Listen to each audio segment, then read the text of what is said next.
What's going on, everybody? I'm Kyle Richards, and welcome to the Abstract Sports Podcast, where we bring sports back to life with a fresh perspective on the game from abstract yet popular angles.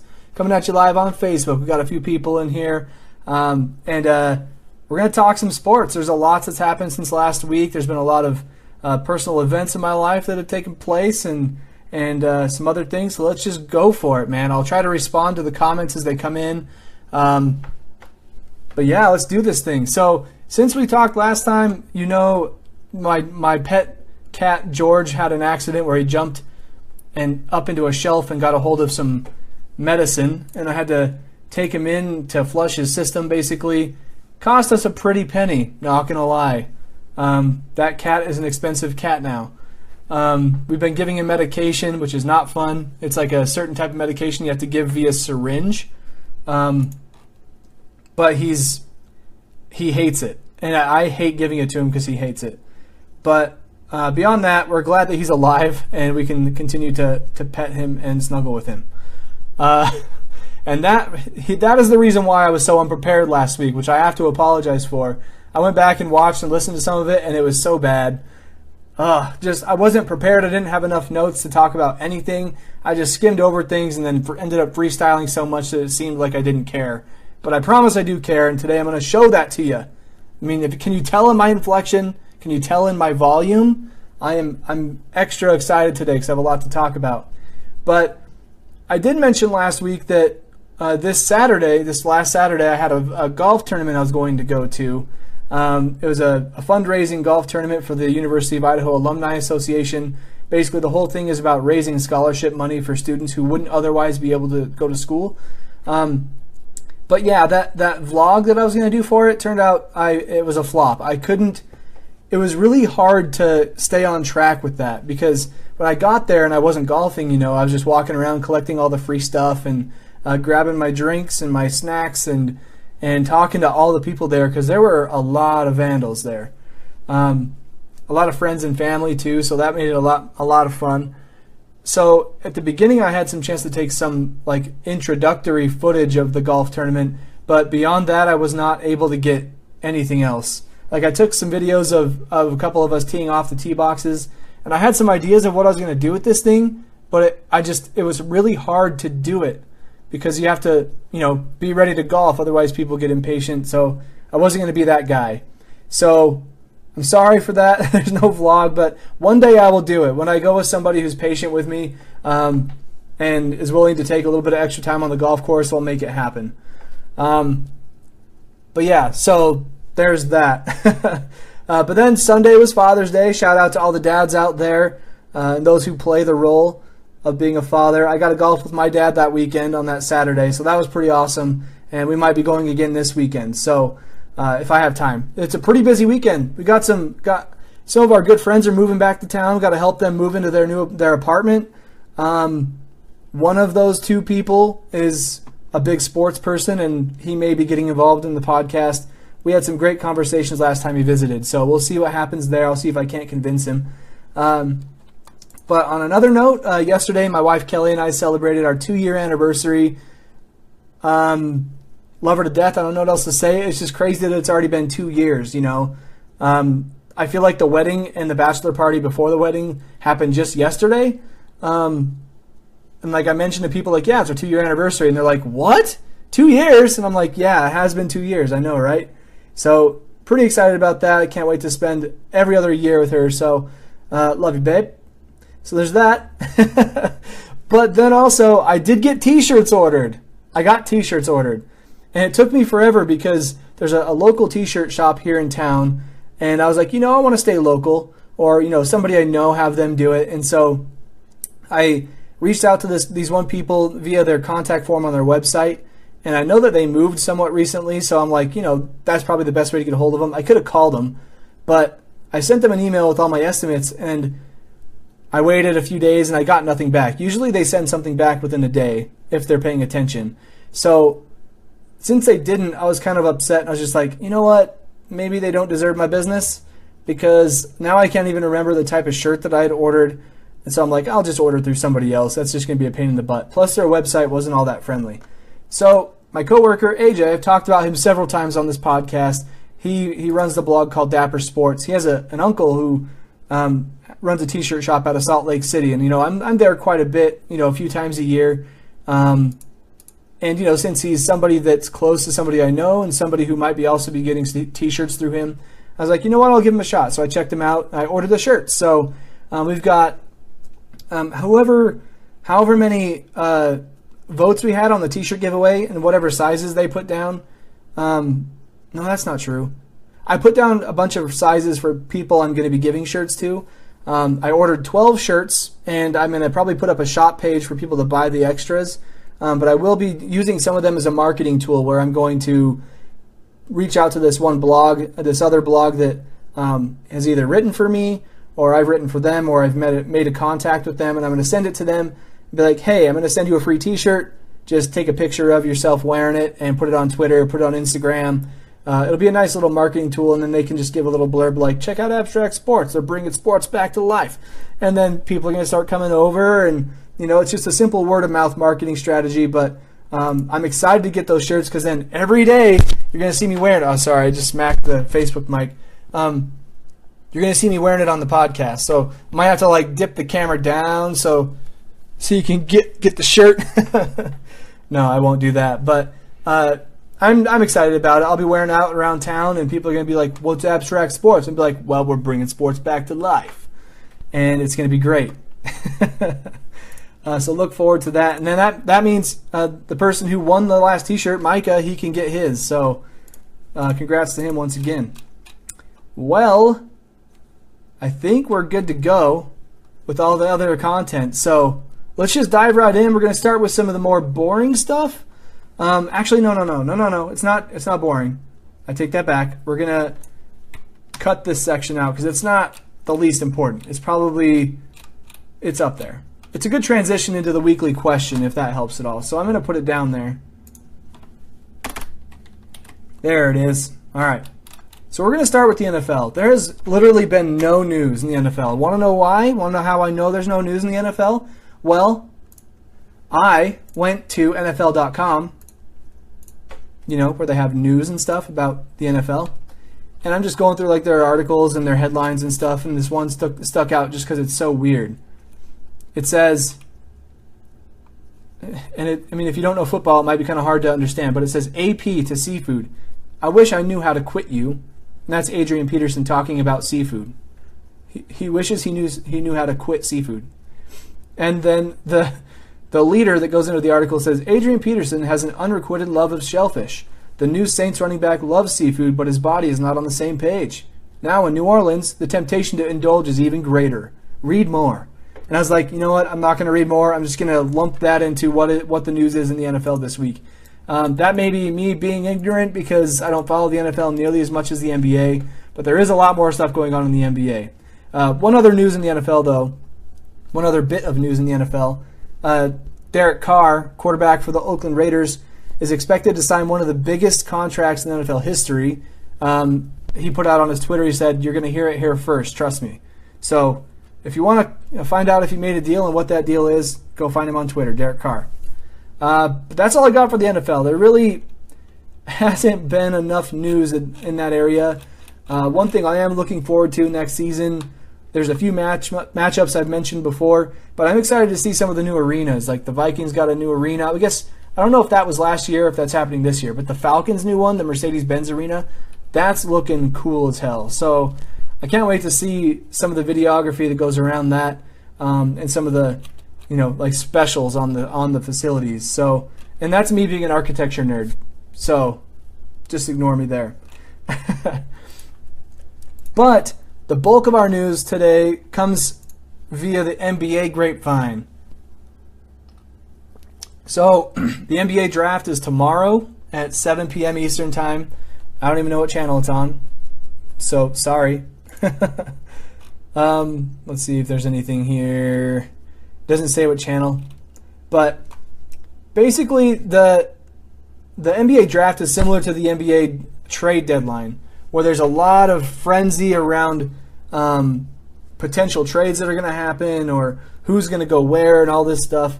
And basically social media goes wild. So I'm just going to kind of cover some of the things that have happened, some things that are expected to happen, and then a lot of the rumors that are going around.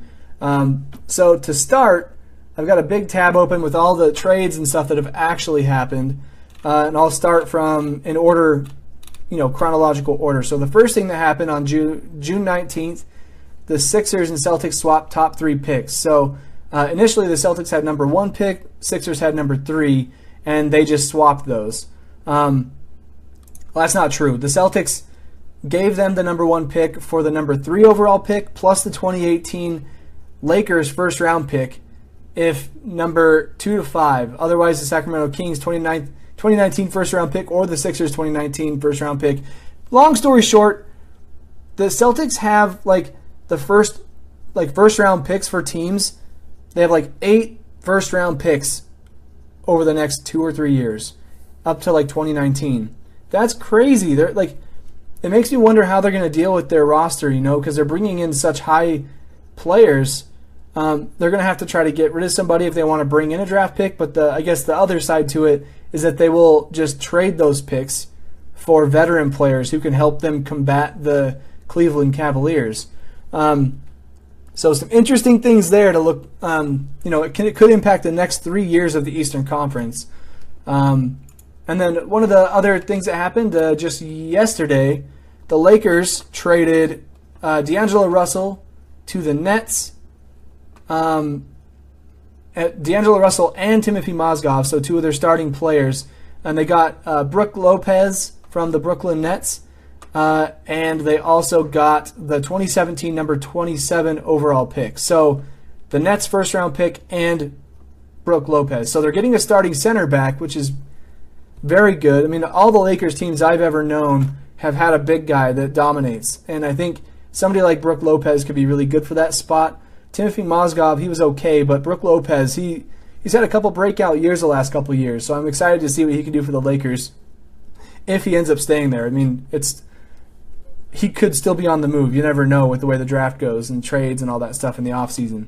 But then it kind of makes you wonder, who are they going to get for the 27th pick in the first round? They have the number 2 pick already, and there's a lot of talk about them picking up Lonzo Ball, which I'm for that. I think he's a good player, and you don't want to pass up on a guy like that who's very passionate about wanting to play for LA.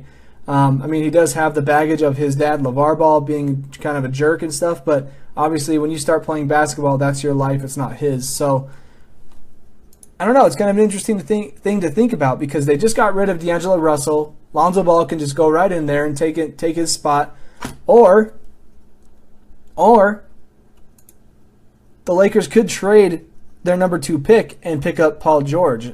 So trade it to the Pacers for Paul George, and maybe they're going to have to give somebody else over too for Paul George. He's a superstar, man. But just to let you know what the Lakers are going to be missing out on without D'Angelo Russell, according to Basketball Reference on Twitter, it's at @bball_ref. D'Angelo Russell is averaging 18 points and 5 assists per 36 minutes played.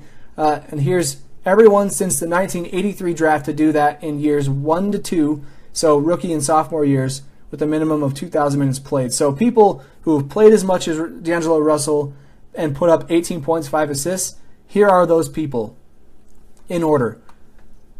Nikola Jokic, who's in the NBA right now. D'Angelo Russell, he's right at 18 and 5, which that's why the stat is 18 and 5. Then you have Damian Lillard, Kyrie Irving, Stephen Curry, Tyreek Evans, Derrick Rose, LeBron James, and Dwayne Wade. Those are some pretty good names, especially of this era to be included in. And he's very young. I think he's only played 2 years. So the Lakers are missing out on a point guard like that who has a little bit of experience, but not a lot of winning experience. And if they bring in Lonzo Ball, it's kind of hard to say whether or not he's going to be a help there. But he's definitely a leader. Compared to D'Angelo Russell is kind of a lazy leader. I think I said that last time in the podcast. So I think Lonzo Ball coming in, he can kind of shake things up and light a fire under some of these players. They're a pretty young team, but none of them seem to want it very badly. So maybe he can change that for them. But then again, the Lakers are still trying to acquire Paul George, and there have been talks they might trade Lonzo Ball for him, like I said. And as a Lakers fan, I think it's a good idea. Paul George is a superstar, can turn a team around in no time. He's going to get them wins with no problem compared to what they've done in the last few years. But he also has that veteran leadership, and I think it all comes down to leadership. If you're going to be a winning team, you have to have somebody who has experience. You have to have somebody who's has that will to win. A lot of players on the Lakers just didn't have that, and so I think somebody like Paul George would be a great fit for LA, and I hope it happens. I mean, they haven't necessarily made any moves on that yet, but they are in talks with the Pacers to get him over there. Honestly, in a perfect world, as a Lakers fan, maybe they can work something out that allows them to keep Paul George and Lonzo Ball. I think that would mean getting rid of Julius Randle and some other players on their squad, Jordan Clarkson. They're going to have to do something to get all that firepower on their team. So, I don't know. I'm looking forward to it. I talked a lot about the Lakers just now, but then again, the Lakers have been the main team that's been talked about in the NBA draft and trade talks and stuff. So there you go. Some other news that have been going on in trade world. There were talks that the Cavs were interested in acquiring Paul George as well. Hey, Dad, thanks for sharing the podcast. Appreciate it. 3 others shared my video. So, I think 2 of those are me. 1 was Gary, 1 was you. Got it. Anyways, there were talks that the Cavs were interested in acquiring Paul George a couple days ago. But then David Griffin, their GM, walked away. And right when that happened, that's pretty much when those talks stopped. So they may not be pursuing him anymore, but they have been talking about Jimmy Butler. Jimmy Butler expressed interest in joining Cleveland, but then he came out today and he's like, nah, just kidding. Or it might have been yesterday. He's like, no, I want to stay in Chicago. So he'll probably stay there. But with the GM of the Cavs walking away, he's walking away from one of the best teams in the NBA, the second best if you're looking at their finishing spot. Makes for some interesting stories in the offseason because that's going to shake up their lineup just a little bit, Maybe it could be for the good for the Cavs. It could also be for the bad. But apparently the owner of the Cavs he's kind of he's not the greatest guy to work with, and I think that's why Jimmy Butler was talked out of going to Cleveland. But I don't know, with LeBron in there, I think he has a lot of sway in what they do as a team. So it'll be interesting to follow that one as the offseason goes on. Brad on Facebook says, I heard a rumor that Love might get traded. Yeah, that's what I heard too, and I think it was going to be a trade involving Kevin Love and Jimmy Butler. And I don't know. I think the Cavs should just stick with what they've got. They've got a really good chemistry going right now with LeBron, Kevin Love, Kyrie Irving, J.R. Smith, Tristan Thompson. Those guys, they are all very much a cohesive unit, a lot like the Warriors are in the sense that they know each other, they joke around, they are having fun when they play, but they also are serious about what they do. And they also have all those crazy custom handshakes that they made for each other. I mean, you can't just get rid of Kevin Love because then you'd see him before pregame playing against the other team and want to give him your special handshake, but you can't anymore because you should. They probably wouldn't. But in other news, besides NBA draft happening tomorrow, there is the NBA awards show going on Monday, June 26th at 9 p.m. Eastern Time. I know I want to watch that, and I hope to get a prediction article out talking about who I think is going to get each one based on the candidates. And maybe that'd be a fun thing to live react to, it could be interesting. But I plan to watch that Monday night, so stay tuned on the social medias, whether it's Facebook, Twitter, Instagram, maybe not Instagram, but Snapchat. I'll put some news out on there. Oh, I almost spilled my water. That would have been bad news. So moving on, we'll go into the MLB. There's really not a ton of stuff going on in the MLB lately. There's been one story that kind of made me mad. Now, I'm not like a Tebow lifer. I'm not like a super duper Tim Tebow fan, but I have talked about him a little bit. Chantel, how's it going? She says, are you related to Gary? And I say, yes, I am. He's my oldest brother. Welcome to my sports podcast. This is something I do every Wednesday starting at 7 o'clock Mountain Time. This is episode 16. I've talked about a lot of sports, and it's just a good way to stay up on current events if you're a sports person. But anyways, one story that pissed me off a little bit was Tim Tebow. He kind of took if you read the title of this live stream as well, you know that we're talking about sportsmanship, and so a lot of the stories I'm talking about today have to do with sportsmanship, which I didn't actually plan out; it just kind of happened. Well, hey Chantel, yeah, thanks for staying tuned. But anyways, Tim Tebow took an unsportsmanlike bashing from an opposing team's fans and employees in a recent game. Let me bring up some of the details here. It's ridiculous, man. So basically what was going on, the team they were playing against, they were called the Charleston River Dogs. They ended up beating the Tim Tebow and the Columbia Fireflies 2 out of 3 games over the weekend in front of their home crowd. You think that'd be enough, but I'm reading this article from the Wild Card, and they just basically mercilessly mocked Tim Tebow in a ton of different ways. I'm trying not to quote their article word for word because I feel like that's not okay. Go to thewildcard.com. They are a good sports outlet. Except for the fact that a lot of their articles, when they put them out on Facebook, are very clickbaity. And I don't like clickbaity. It's like I go through my feed and I see ESPN and SportsCenter put out the thing, and then they come by after them, and they're like, they give you the same headline, but it's way more clickbaity, and it's like, okay, I know I'm going to find ESPN on here, and it'll be better. But one way that they mocked Tim Tebow, and this is, they thought it was just friendly competition and friendly mocking, but it went a little bit too far. Like the team's mascot apparently was doing the Tebow, where he kneels down like he's praying, and he had the Bible verses on his eye black, John 3:16.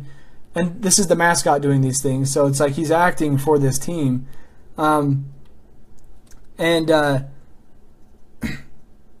It's, I don't know. Let's see. There's a picture of him on Twitter, of the mascot with his eye black, and it says, "I've caught the Tebow fever." And it just kind of goes on. Like, even their marketing team, the people running their scoreboard, they were putting up they put up the players' pictures of the person who's up to bat, and it says, it doesn't even say who's batting. It just says, "Not Tim Tebow." So it's like totally disrespectful to the player that they're not putting their name up on the board. And this is supposed to be a semi-pro baseball team, or a team that professional teams pull from to go to the big leagues. It's like you got to put the guy's name up on the board. People are scouting. I don't know. There's a lot of different ways that they messed up on that night. Like, how did they ever think that was okay? I mean, I'm sure there was just a miscommunication. Like, they had this idea, and they're like, we're just going to do it. The boss will like it. And it's like, yeah, you blew it. You shouldn't have done that. And even the Charleston River Dogs, on Twitter, they were like, we're not sure who is batting, but we're relatively sure it's not Tim Tebow. Like, it's just so bad. And I don't know. And I think in that game, Tim Tebow, probably because of all this banter that's going on around him, he ended up, like, when he took a big swing for a ball, he ended up throwing his bat into the stands, like way into the stands. That doesn't happen all that often. You got to be pretty careful about that stuff because you could hurt people.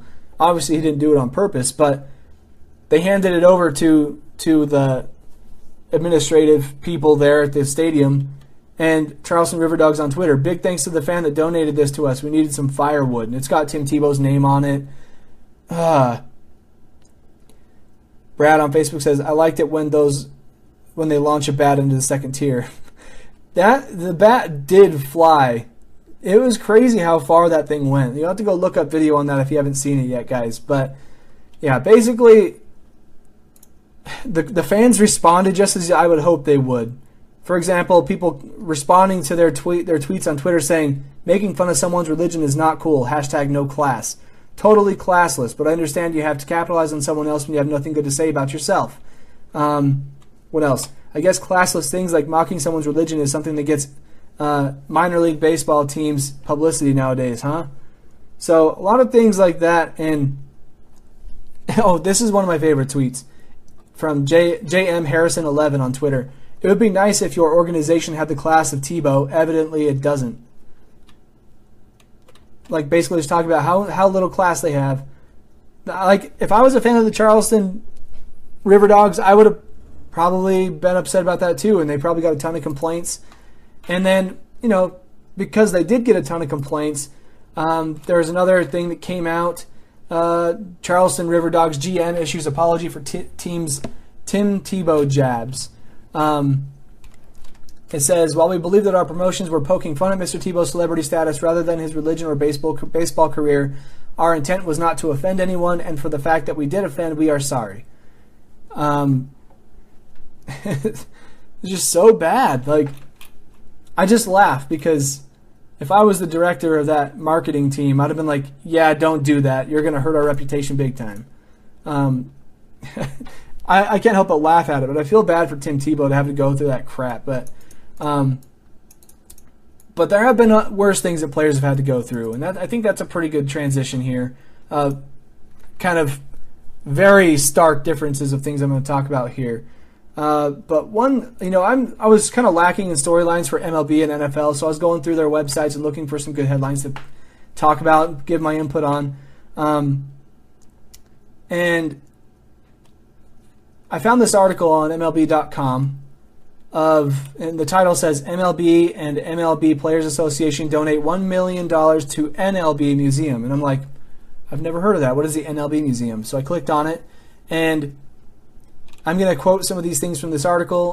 I'll probably leave this link in the comments, or maybe not in the comments. That would be kind of hard to do. Maybe I'll leave it in the podcast descriptions. So basically, Major League Baseball Commissioner Robert Manfred, and I'm quoting, said he is fascinated with the Negro Leagues Baseball Museum. So initially, at that point, I'm like, oh, okay, so this is like a historical thing that they're commemorating of some kind.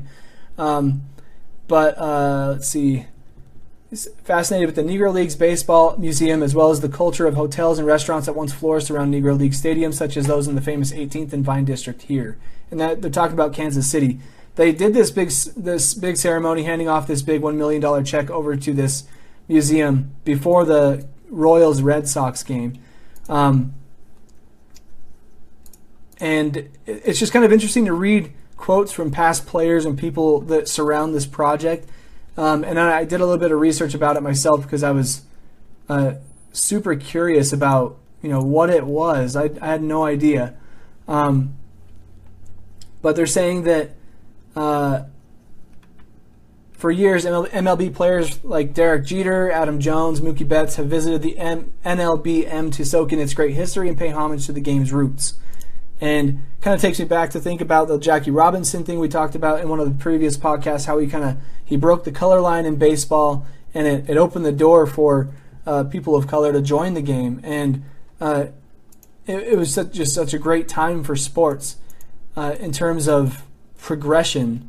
And I'm just going through this article because there's a lot of great quotes I want to read and just kind of let you guys know about. But and this is Manfred, the commissioner of the MLB, says, I'm really excited about the partnership between baseball, the Major League Baseball Players Association, and the Negro League Museum. I realize that whenever you try to rebuild something like rebuild African American participation in our game, you need a great foundation. That's always a starting point, and it occurred to me that the foundation of our effort with respect to African American players had to be an effort to make young African American players understand the Negro Leagues, understand the significance of the Negro Leagues to African American history and to American history. And then just a few more quotes here really quick. And this is, who is this? Where's his name? I need his full name. Last name of Clark. Blah, blah, blah. Where is it? Somebody give me the name. Sorry, I can't find it right now. Okay, well, his last name's Clark. I know that much. He said, I would not have had the opportunities that I had as a player had it not been for those that came before me. In other words, people like Jackie Robinson who paved the path for African American players in the MLB. He also goes on to say, I would not have had the opportunity to be in the position I'm in now if it had not been for those that came before me. As we talk about growing and developing the game and engaging the next generation of fans and kids, the Negro League Museum being a part of that story, baseball history being a bigger part of that story, the level of engagement for the next generation was vital. And, I find it very cool that the MLB and the Players Association gave this $1 million to this organization to bring awareness to the game in a historical way. It's something that I feel like a lot of people know about sports, is that sports are known for being, over the course of history, gradually going forward in history, they've become more and more accepting and including of other people, and sports have become a place for diversity. And giving the Negro Leagues this recognition and this money can help them continue to tell that story to the upcoming generations. This all kind of goes back to the idea of sportsmanship, like the fans were not being sportsmanlike to Tim Tebow in that game, and that's hard for him to go through that. But imagine the stuff that African American players had to go through when they were trying to come into the MLB. I found this article on Wikipedia. Wikipedia is saving the day all the time. And I want to read some stuff from here, just some like basic historical stuff. Basically, the Negro Leagues were predominantly made up of African American players, and to a lesser extent Latin Americans. It was basically, because they weren't being included in the main major leagues like the MLB. In 1885, the Cuban Giants formed the first black professional baseball team, and the first game that they had, when did it happen? But it failed after a couple years because of low attendance, and it turned into like an entertainment thing. It wasn't like an actual competitive league. It was kind of ridiculous how that happened. But let's see. The first known baseball game between two black teams was held on November 15th, 1859 in New York City. The Henson Baseball Club of Jamaica, Queens defeated the Unknowns of Weeksville, Brooklyn. 54-43. Holy cow, what kind of baseball were they playing back then? That's crazy. But then I did a quick Control F to look for Jackie Robinson and where he fits into this picture, because I know he was an integral part of African Americans playing in the major leagues. And I came down to this story where they had a few players who they were picking for candidates to come into the major leagues, and who was going to be the first African American player to come in. And there were three candidates. There was Roy Campanella, Don Newcomb, and Jackie Robinson. And this paragraph, I didn't know. This kind of blew my mind. It says, on August 28th, 1945, Jackie Robinson met with Ricky in Brooklyn. Ricky is, where is his name again? Branch Rickey. Members, the white majors created the Major League Committee on Baseball Integration. So this is like a committee that was dedicated to including the Negro Leagues into the MLB. And this is probably where they formed the main MLB league we have today.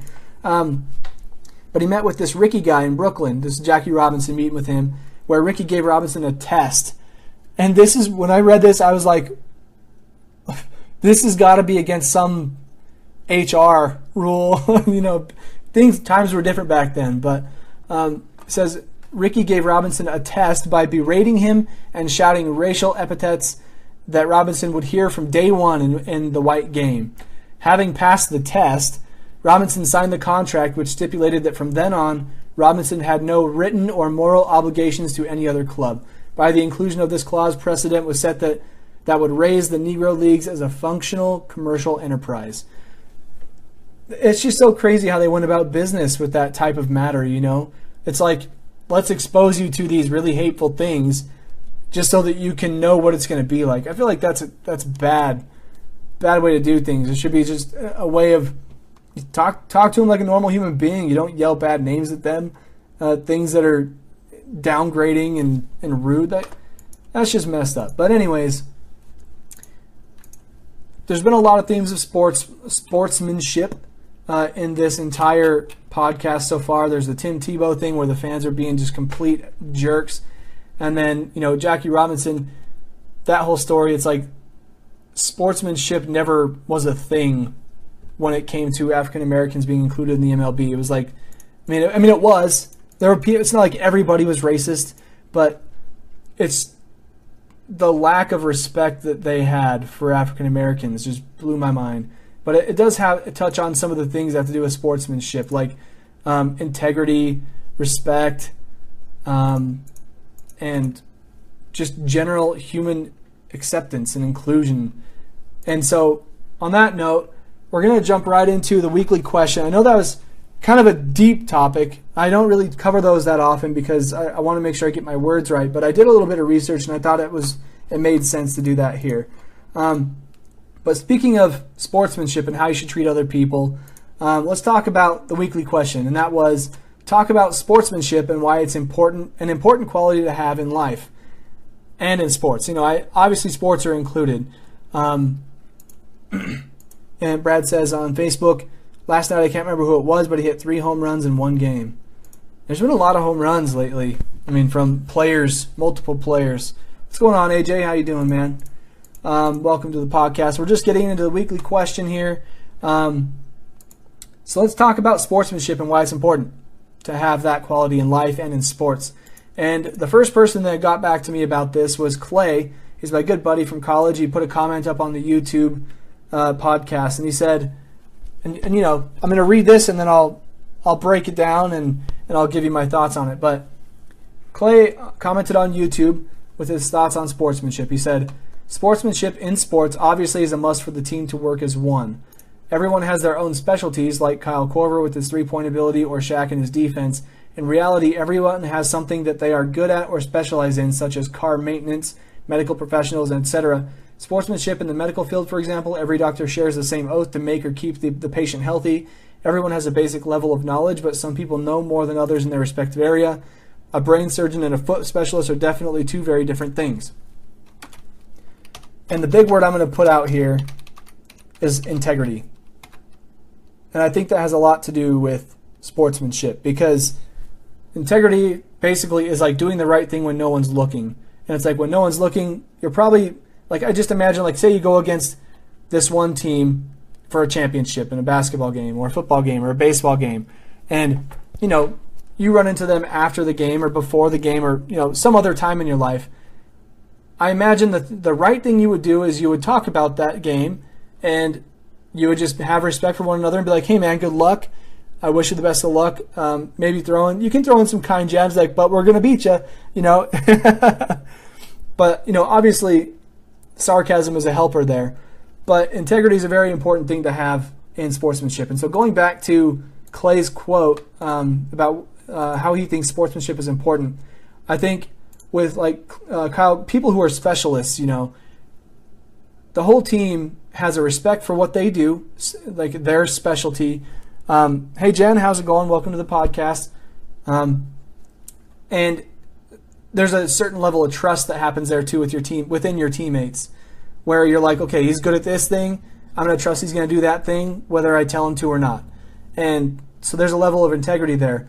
And then it comes to respect. You have to respect what people are doing, what their specialty is. You have to be like, okay, you need to get your touches. This is your job. I'm not going to try to step on your toes or anything like that.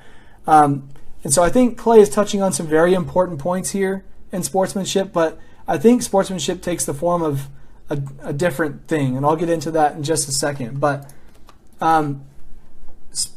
sportsmanship, like a lot of the things that Clay is talking about here, has a lot to do with like teamwork and leadership and discipline and development, like a lot of the other intangibles. Sportsmanship, I see that as more of a opposing teams thing, where like, for example, I love seeing opposing teams like help each other up off the ground when they fall down, or somebody potentially gets injured, like there's a really hard collision. They go over and they make sure they're going to be okay. They like put their hand on their backs and like, dude, you good? I love seeing that stuff. Like that happened in the NBA Finals. I saw a bunch of guys, like Kyrie Irving fell over, and I think Steph Curry like stopped to help him up because he has a lot of respect for that guy. And it also comes to this whole point of, in order for the Warriors to beat the Cavs at the Cavs' highest ability, the Cavs need to have all their players in the game. Hey Clay, what's going on, man? I was just talking about your comment on YouTube, and I'm sort of following up on it a little bit. But when somebody gets knocked over, it's like, I want you to be playing in this game. I don't want you sitting here being injured because I want to compete against the best of the best. And there's a big level of respect there, and there's a lot of symbolism in there that is very powerful. It's like, yeah, we are competing against each other, but we still have each other's back because we have empathy for what one another is going through. And I want to be able to beat the best. So get in here, man. That's like the ultimate respect move. When I see that stuff on TV, I get the chills. I'm like, woo, that's so cool. Like, sometimes humans can be cool, you know?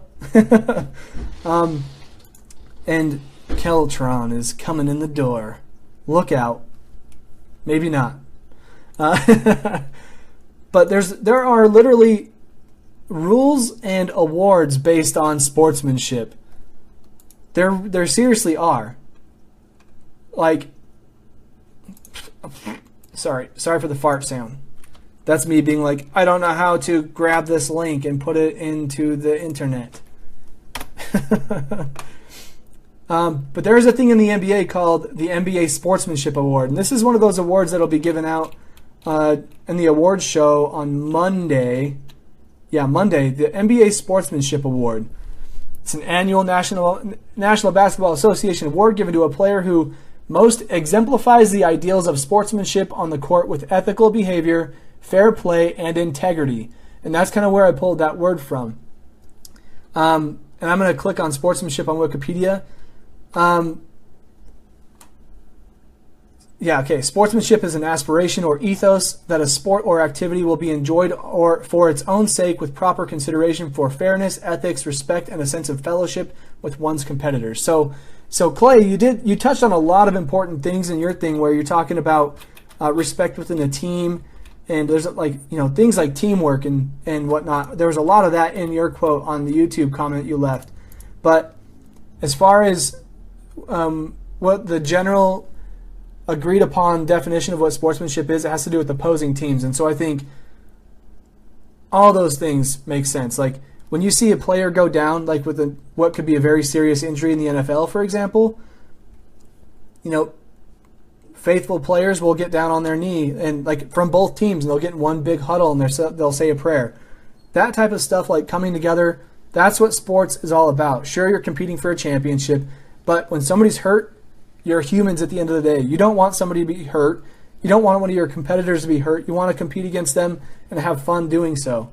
So, yeah, sportsmanship is one of my favorite things in sports, I have to say, because it is one of the good-hearted things that everybody should have, respect for others, and it doesn't just go for sports.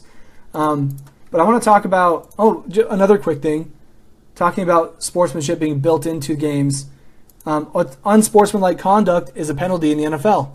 I'm sure if you're an NFL fan, you know that, but if you don't know about this, unsportsmanlike conduct happens when you're the other team. And that's there for a reason. And Keltron appearance.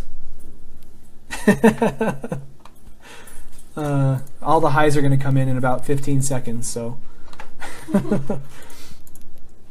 But, so the rules of sportsmanship are built into the game. And most of them are understood, but the fact the NFL has one when things get out of hand, I think that's good to have, especially with a bunch of big dudes going at it in a competitive match. But I think it's good that it's a known thing, especially. But I want to talk about my experience with sportsmanship. I know this sounds so cheesy and dumb, but like sportsmanship doesn't just stay on a basketball court. It's not something that you just learned from your third grade basketball coach. But the way I remember it is from youth sports, where like after every single game I played growing up and in high school, and even after that in community sports, it's like a traditional, respectful thing to give a cheer for the other team. You basically get in a circle and you're like, "Go Chargers," or whatever the other team's name is. And then you form a single file line and you go and you give high fives while saying variations of "good game" or "nice shot" or "you're awesome." Things like that. Usually it's just "good game." A lot of "good game, good game, good game." Very repetitive. But it teaches the youth a very important skill. And it's not even a skill. It's an important quality to have as a human being, to just be able to shake hands with your opponent, whether they beat you or you beat them, and be like, "Hey, man, good game. You did good out there. Good job." Positive, encouraging things. So, I don't know. Taking that into the off the court, off the field, Sportsmanship is everywhere. Like, I saw it recently. I went to an awards show, or not awards show, but an award ceremony for creatives in my area. So basically, people like me and my company, we submitted our projects to these awards for, like, best website for B2B companies or whatever it is. And it's basically a way of getting a lot of the creative firms and agencies around in this area together in one big space so you can all talk about the things you guys do. And I think there's a lot of sportsmanship there, because when you step into that space, you're going to a place where you're going to be seeing your competitors. People, for example, when you type in like web design Idaho Falls, you want to come up as number 1, but you'll see like number 2 and 3 on your Google search results. And, it's like these are the people that you're going into this room with. So you have to be respectful. You don't want to be pompous. You don't want to be cocky and rude, because these are people that could very well tarnish your name if you say anything bad about them or you treat them poorly. And they can easily pass it on to potential customers and be like, you know what, I saw them at this award thing and they were rude, and I wouldn't recommend working with them. And just little things like that go a long way. And so me and AJ, I think he's in here still, I don't know, but either way, we went to this event. Kel Tram was there, and we had food. We tried to converse with some people there. It was kind of hard though, because it was a very cliquey environment. Like, people stuck to themselves, and we should have been more go-getters about it. But the fact that you're there and like congratulating people on winning these awards that you put in for, I think it says a lot, and it's a good step into the right direction that we were able to do that. So sportsmanship is important. You should probably practice it. Find a way to tell your competitors thank you and good game, and maybe avoid slapping them on the butt. They might take it the wrong way. But let's get into what might be for next week's question, or our discussion, I guess. It's not really a question. If you feel like Clay sending in your answer, dude, I appreciate that, man. That kind of engagement is awesome. If we had a ton of people doing that, this section of the podcast could become its own thing, like totally different thing. So everybody, feel free to send us your response to these questions or your thoughts about them and how they relate to you, because I'm always interested in hearing your stories. But next week's question is going to be on the topic of leadership. And sportsmanship is probably my favorite intangible that we have, but leadership is probably one of the most important, one of those things that can make you successful off the court in a very big way. So I want you guys to maybe think about why leadership is important. I know it's so obvious. Leadership is important, but where do you see it in sports? Who is a good example of a leader in sports? And maybe talk about how leadership translates to off the court and off the field activities. Leadership is kind of like the granddaddy of all the intangibles. This is the big one. But, that's not to say this is the last one we'll be talking about. I'll go through them real quick. We still have teamwork, focus, confidence, and that's it after this. So there's 4 more, including next week's podcast. Clay says, I'm glad you appreciate my comment. I'm glad I made it in. Dude, I'm glad too. He came in for I think the most important part of the podcast, where we discuss things that are human and real, things that aren't just sports things. Clay says, hi, Kelly. Kelly says, hi, Clay. But guys, I think today's podcast went really well compared to last week, and we even kept it under an hour. Super stoked about that. Clay, just so you know, by the way, we got t-shirts ordered. They are on the way. Unfortunately, they're not going to get here till like mid-July. And that's because I ordered them through a company in Salt Lake called Auto Wear Designs. And this could turn into a partnership. I kind of hope it does. But AJ from Dapper Sports, that's his uncle's t-shirt shop. And so I'm like, you know what? Maybe it could turn into a partnership, and we can put a promo out to get him business, and we can also maybe get some promo codes for shirts for you guys. So something to look forward to, perhaps. But yeah, July 14th, I'll be getting some shirts. I'm going to be sending out some to people that could be a good marketing situation, but also to Micah, who was the first winner of the giveaway a couple weeks back. But that's all I've got for you guys. I'm super happy to have you guys in the podcast. When you come in, I'm able to talk to you and have a little conversation, but you guys really drive me to dig deep and pull my best stuff out. So I really appreciate that. Thanks for coming through, and thanks, Clay, again for leaving the comment.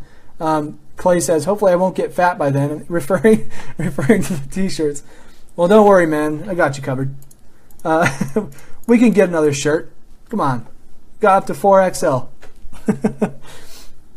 But in case you weren't aware, you can find this podcast on iTunes, Stitcher, which is another third-party outlet, SoundCloud, YouTube. I know Clay uses YouTube a ton. So if you go on there, you can have a conversation with him in the comments.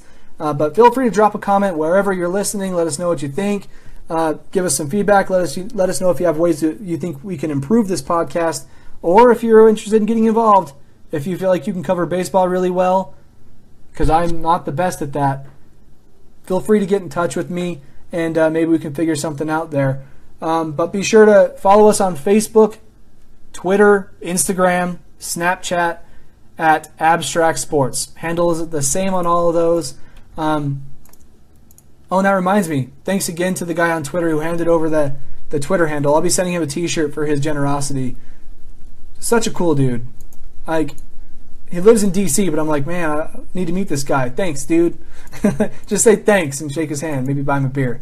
But anyways, that's all I've got for you guys today. Thanks for tuning in. I really appreciate it.